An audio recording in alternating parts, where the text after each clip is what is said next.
지금 이 순간에도 아무 느낌 없이 조용히 수명이 줄어들고 있는 분들이 계십니다. 병원에 자주 가지도 않고 특별히 아픈 것도 없는데 반대로 70세가 훌쩍 넘었는데도 허리 곧게 펴고 지팡이 없이 걷고 90살을 훨씬 넘어도 문제없어 보이는 분들도 분명히 계십니다. 이 두 부류의 차이, 운이나 유전 때문일까요? 그래서 오늘 저는 나는 70세 넘어서 이 5가지만 있으면 90살은 기본입니다. 이 이야기를 드리려고 합니다. 끝까지 들으셔야 하는 이유도 분명합니다. 이 5가지는 병원 검사표에 잘 나오지도 않고 누가 일부러 알려주지도 않지만 수명을 가장 정확하게 가늠해주는 신호들이기 때문입니다. 먼저 여러분께 질문부터 드리겠습니다. 아주 간단합니다. 아침에 일어나서 몸이 유난히 굳어 있고 잠깐 움직이기 전까지는 허리나 다리가 잘 안 풀리십니까? 시장이나 마트에 다녀오면 예전보다 숨이 더 차고 걸음이 느려졌다는 느낌이 드십니까? 병원에서 약은 꾸준히 드시는데도 몸이 개운한 날보다 피곤한 날이 더 많으신가요? 이 중에서 2가지 이상 고개가 끄덕여지셨다면 지금 여러분 몸은 겉으로는 멀쩡해 보여도 안에서는 속도가 떨어지고 있는 상태라고 보셔야 합니다. 여기서 중요한 말씀 하나 드리겠습니다. 이건 나이 탓이 아닙니다. 70세가 넘었다고 해서 모두 같은 속도로 늙는 건 절대 아닙니다. 70대, 80대 어르신들을 뵈면서 한 가지 확신하게 된 사실이 있습니다. 90살을 넘겨도 비교적 건강하게 사시는 분들은 특별한 약을 먹거나 힘든 운동을 하신 분들이 아니었습니다. 대신 몸 상태를 보여주는 신호 5가지를 놓치지 않았던 분들이었습니다. 이 5가지는 검사 결과표보다 먼저 몸이 알려주는 신호입니다. 마치 자동차의 경고등이 켜지듯 우리 몸도 미리 알려줍니다. 문제는 대부분의 분들이 이 신호를 나이 들어서 그렇지 하고 넘긴다는 겁니다. 그 순간부터 몸은 속도를 더 잃기 시작합니다. 특히 70세 이후에는 몸의 모든 기능이 각자 따로 움직이지 않습니다. 혈관, 뇌, 근육, 균형 감각이 하나로 연결돼 움직입니다.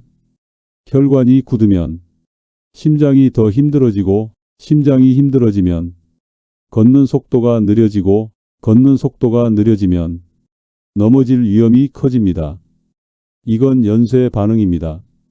그래서 저는 늘 이렇게 말씀드립니다. 70세 이후 건강은 하나만 좋아서는 안 됩니다.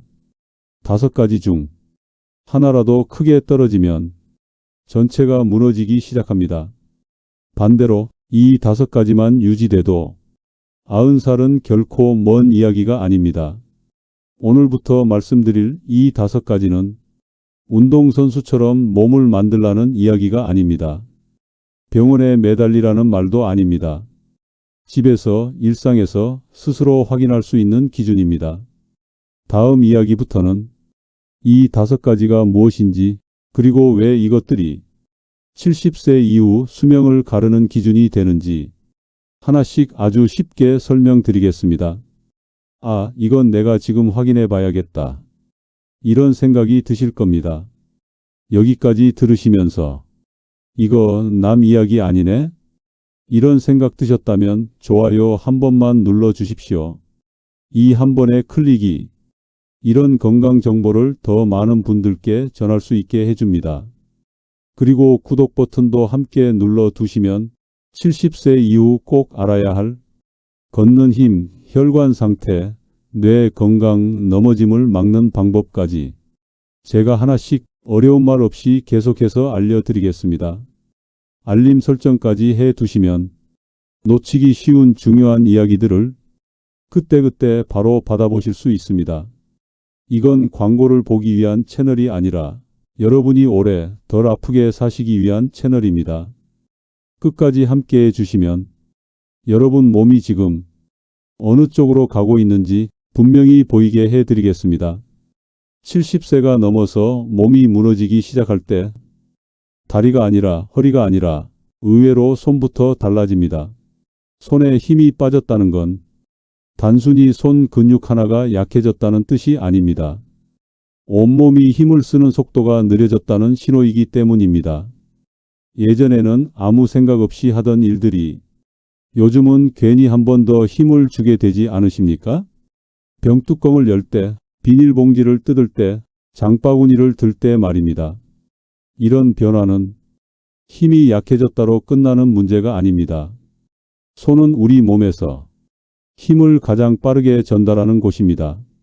손에 힘을 줄 때는 심장이 박자를 맞추고 호흡이 따라가고 어깨와 팔, 등 근육이 동시에 반응합니다. 이 과정이 자연스럽게 이어져야 몸이 아직 잘 굴러가고 있다는 뜻입니다. 그런데 손에 힘이 빠지기 시작했다면 이 연결이 예전만큼 부드럽지 않다는 이야기입니다. 마치 리모컨 버튼을 눌렀는데 TV가 한 박자 늦게 켜지는 것과 비슷합니다. 이때 많은 분들이 그래도 걷는 건 괜찮다. 아직은 버틸 만하다. 이렇게 말씀하십니다. 하지만 몸은 항상 작은 곳에서 먼저 신호를 보냅니다. 손에서 시작된 느려짐은 조금씩 팔로, 어깨로, 그리고 결국엔 다리로 이어집니다. 그래서 손에 힘이 빠진 분들 중 상당수가 몇 년 사이에 걷는 속도가 느려지고 계단이 부담스럽고 넘어질 뻔한 경험이 늘어납니다. 이건 병이 갑자기 생긴 게 아닙니다. 이미 손에서부터 속도가 줄어들고 있었던 겁니다. 의자에서 일어나실 때 손으로 팔걸이를 꼭 잡으십니다. 예전에는 다리 힘으로 일어나셨는데 이제는 손에 더 의존하게 된 겁니다. 이 변화가 의미하는 건 분명합니다. 몸이 스스로를 지탱하는 힘이 조금씩 줄고 있다는 신호입니다. 여기서 중요한 말씀 하나 드리겠습니다. 이건 이제 늙어서 어쩔 수 없다는 이야기가 아닙니다. 오히려 반대입니다. 손은 70세 이후에도 가장 빨리 반응하는 부위입니다. 다시 쓰기 시작하면 생각보다 빨리 돌아옵니다. 손에 힘을 주는 행동은 온몸에 아직 쓸 수 있다는 신호를 보냅니다. 그러면 몸은 힘을 아끼는 모드에서 다시 움직이는 모드로 전환됩니다. 이 차이가 쌓이면 몇 달 뒤 모습은 완전히 달라집니다. 그래서 저는 70세 이후 건강을 이야기할 때 항상 손 이야기를 먼저 꺼냅니다. 이걸 놓치면 다른 걸 아무리 해도 회복 속도가 느립니다. 여기까지 들으시면서 나도 요즘 손이 예전 같지 않은데 이런 생각이 드셨다면 이미 몸은 여러분께 힌트를 주고 있는 겁니다. 다음 이야기에서는 손에서 시작된 이 변화가 왜 몸의 중심을 흔들기 시작하는지, 그리고 서 있을 때 불안해지는 순간이 어떤 의미를 가지는지 아주 쉽게 이어서 설명드리겠습니다. 이 흐름을 이해하시면 왜 어떤 분들은 넘어지기 전부터 이미 신호를 보내고 있었는지 분명히 보이실 겁니다. 70세가 넘은 분들이 의자에서 일어나실 때 아무 말 없이 손부터 뻗는 겁니다. 팔걸이를 잡고 책상을 짚고 벽을 한 번 더 확인합니다.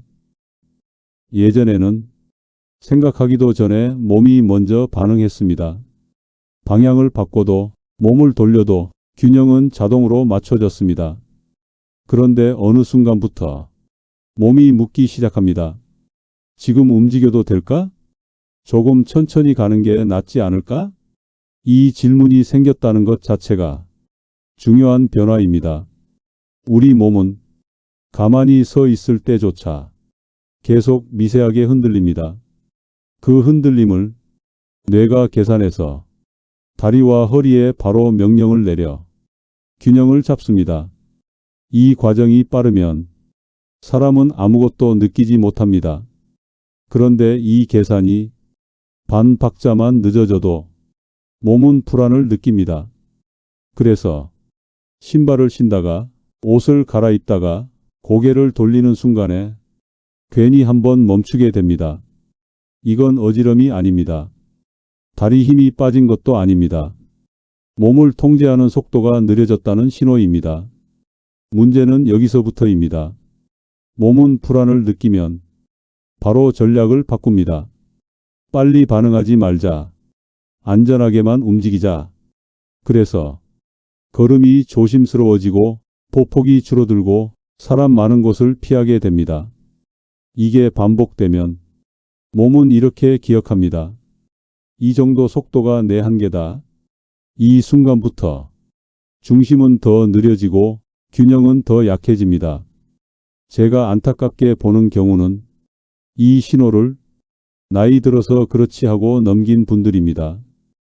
그런데 어느 한쪽이라도 조금씩 버거워지기 시작하면 몸은 바로 신호를 보냅니다. 속도를 낮추자. 이건 고장이 아닙니다.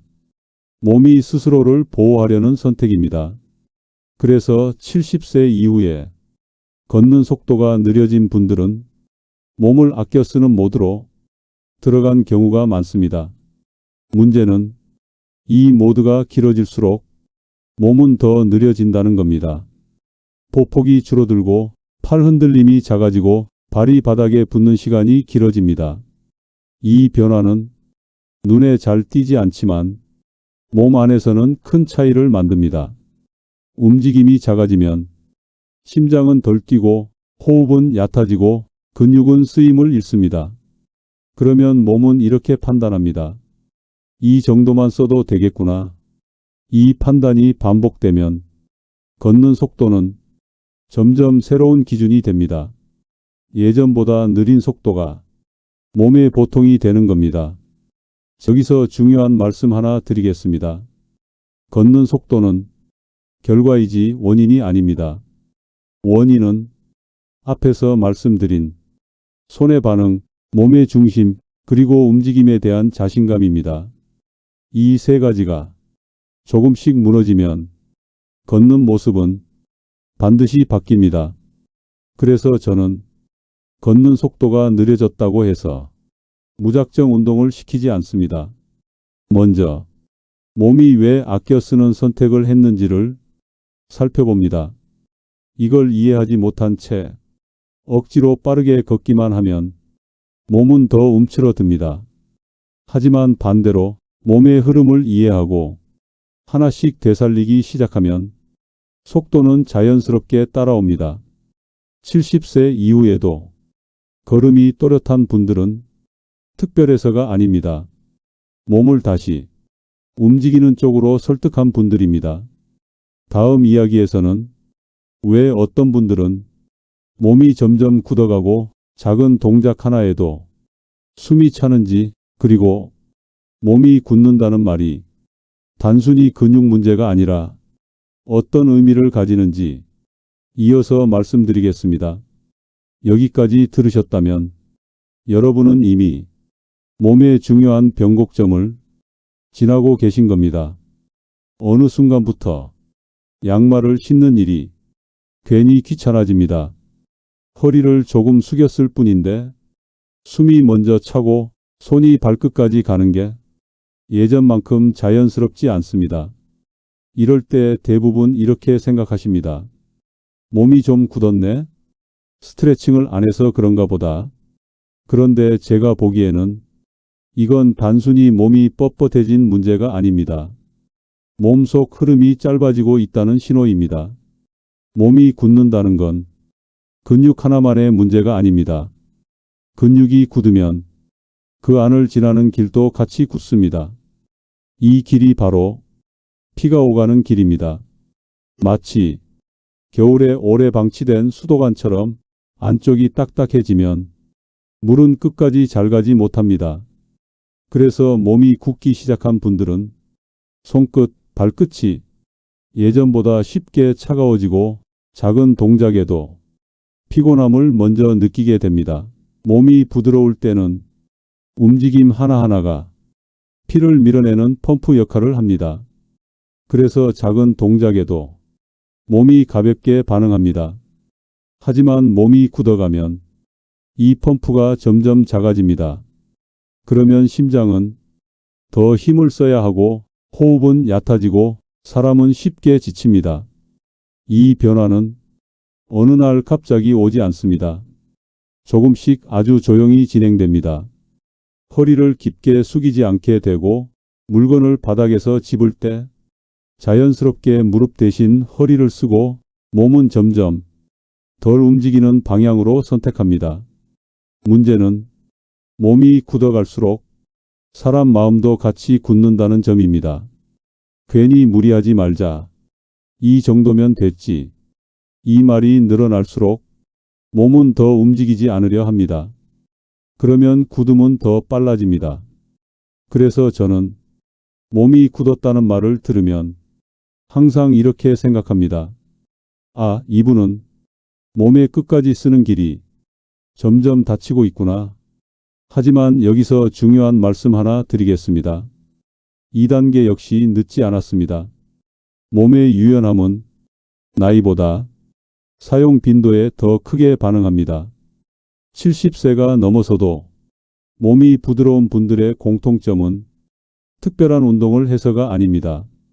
몸을 끝까지 쓰는 습관을 놓치지 않았다는 점입니다. 허리를 숙일 때, 팔을 뻗을 때, 몸을 돌릴 때 조금 더 쓰는 선택을 계속해온 분들입니다. 이 차이가 쌓이면 몇 년 뒤 모습은 완전히 달라집니다. 몸이 부드러우면 피가 잘 돌고 피가 잘 돌면 움직임이 다시 살아납니다. 그러면 앞에서 말씀드린 걷는 속도도 중심 잡는 능력도 자연스럽게 따라옵니다. 그래서 몸이 굳는다는 건 끝이 아니라 다시 풀어야 할 지점입니다. 다음 이야기에서는 이 모든 신호를 마지막으로 결정짓는 한 가지, 바로 스스로를 어떻게 규정하느냐에 대해 말씀드리겠습니다. 몸보다 먼저 늙는 것이 무엇인지, 그리고 어떤 분들은 80세가 넘어서도 여전히 움직이는 선택을 하는지 그 이유를 차분하게 이어서 설명드리겠습니다. 여기까지 오신 분들은 이미 몸이 보내는 신호를 상당히 정확하게 듣고 계십니다. 비슷한 검사 결과를 가지고도 완전히 다른 선택을 하는 분들이 계십니다. 어떤 분은 이제 이런 건 못해요. 나이 들면 다 그렇죠. 이 말을 먼저 꺼내십니다. 반대로 어떤 분은 조금 느려졌을 뿐이지 아직 쓸 수는 있죠. 이렇게 말씀하십니다. 이 두 말의 차이가 생각보다 훨씬 큽니다. 몸은 주인 말을 그대로 따릅니다. 이제 못한다는 말이 늘어나면 몸은 정말로 덜 쓰는 방향으로 정리됩니다. 움직임이 줄고 속도가 느려지고 불안해지고 결국 앞에서 말씀드린 손, 중심, 걸음, 유연함이 차례로 무너집니다. 이건 기분 문제가 아닙니다. 선택의 문제입니다. 몸은 늘 질문을 던집니다. 이걸 써도 될까? 움직여도 괜찮을까? 그때마다 괜히 하지 말자는 선택을 하면 몸은 그대로 정리됩니다. 필요 없는 기능으로 판단하고 아껴 쓰는 쪽으로 갑니다. 반대로 조심해서라도 해보자. 이 선택을 반복하면 몸은 여전히 자신을 쓸 수 있는 상태로 유지합니다. 몸은 나이보다 선택에 더 민감합니다. 70세 이후에도 움직임이 또렷한 분들은 특별히 긍정적인 말을 하는 분들이 아닙니다. 대신 몸을 쓰는 선택을 끝까지 놓지 않은 분들입니다. 손이 예전 같지 않아도 괜히 한 번 더 써보고 중심이 불안해도 움직임을 완전히 줄이지 않고 걸음이 느려져도 아예 포기하지 않는 분들입니다. 이 작은 선택들이 앞에서 말씀드린 네 가지 신호를 다시 연결해 줍니다. 손이 다시 반응하고 중심이 깨어나고 걸음이 살아나고 몸이 다시 부드러워집니다. 그래서 제가 오늘 이 이야기를 길게 드린 이유는 하나입니다. 나는 70세가 넘어서 이 5가지만 있으면 90살은 기본입니다. 이 말은 자신감을 주기 위한 말이 아닙니다. 기준을 세워드리기 위한 말입니다. 손이 완전히 죽지 않았는지, 몸의 중심을 아직 느끼고 있는지, 걸음이 완전히 멈추지 않았는지, 몸이 아직 끝까지 쓰이고 있는지, 그리고 스스로를 아직 쓸 수 있는 사람으로 보고 있는지, 이 5가지만 유지돼도 몸은 쉽게 무너지지 않습니다. 여기까지 들으시면서 나도 아직 괜찮은 쪽이네? 이런 생각이 드셨다면 아주 잘하고 계신 겁니다. 만약 몇 가지는 놓치고 있는 것 같다. 이렇게 느껴지셨다면 오늘부터 하나씩만 다시 선택하시면 됩니다. 갑자기 달라질 필요 없습니다. 조금 더 쓰는 선택, 조금 더 움직이는 선택, 조금 덜 포기하는 선택이면 충분합니다. 이 영상이 여러분께 그런 기준 하나를 남겼다면 그걸로 충분합니다. 여기까지 이야기가 도움이 되셨다면 좋아요 한번 눌러 주십시오. 이런 이야기가 더 많은 분들께 닿는데 큰 힘이 됩니다. 그리고 구독도 함께 눌러 두시면 70세 이후 꼭 알아야 할 몸의 신호와 선택들 앞으로도 차분하게 계속 말씀드리겠습니다. 댓글로는 오늘 이야기 중에서 이건 내 얘기다 싶었던 부분을 하나만 적어주셔도 좋습니다. 이 영상을 부모님이나 지인에게 조용히 공유해 주셔도 좋겠습니다.